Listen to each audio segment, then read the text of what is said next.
কেৰাহী পাতি তেল গৰম কৰি লৈছোঁ। তাতে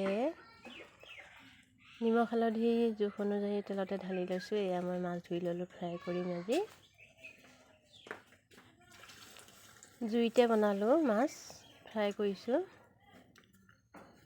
এয়া মোৰ মাছ ভজা হৈ গ'ল। আজি মই মাছ আৰু কি দি বনাম তাকে ভিডিঅ'টো আপোনালোকৰ ওচৰত শ্বেয়াৰ কৰিছোঁ। এয়া মই মাছ ধুনীয়াকৈ মিলাই দিছোঁ। একেবাৰতে মই মাছখিনি কেৰাহীতে ঢালি ল'লোঁ, ঢালি পেলাই এনেকৈ মিলাই দিছোঁ। এয়া মই পালেং আৰু আলু কাটি লৈছোঁ। এইফালে মই নহৰু আদা পিঁয়াজ ধুনীয়াকৈ থেতালি লৈছোঁ।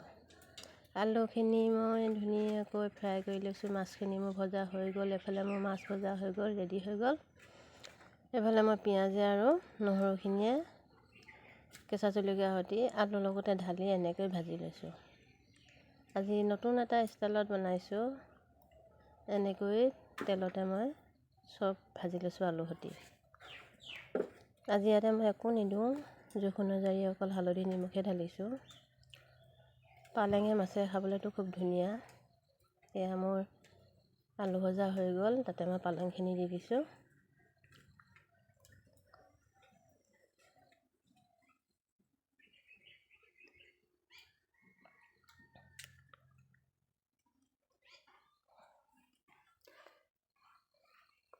এতিয়া মই পালেংখিনি চব্জিখিনি ধুনীয়াকৈ লৰাই লৈছোঁ।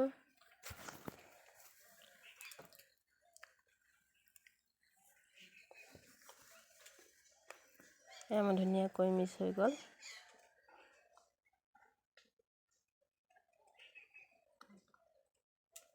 জুইত বনোৱা চব্জি খাই বহুতেই টেষ্টি লাগে।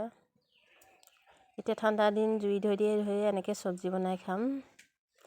জুই ধৰিলে পোৰা বস্তু খায়ো ভাল লাগে, যিকোনো বস্তু পুৰি খাবলৈও ভাল। এয়া দেখিছেনে, মোৰ ধুনীয়াকৈ পালেং ভজা হৈ গ'ল। ইয়াতে মই গৰম পানী দি দিছোঁ, উতলা গৰম পানী।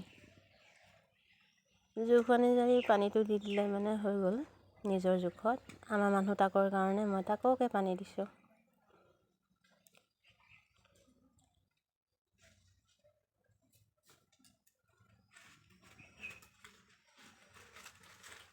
ইয়াতে দি দিছোঁ মই মাছখিনি।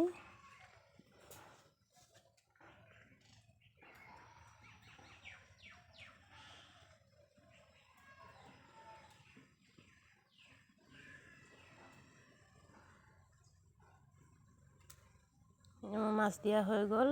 আকৌ মই ধুনীয়াকৈ মিলাই লৈছোঁ লৰাই পেলাই।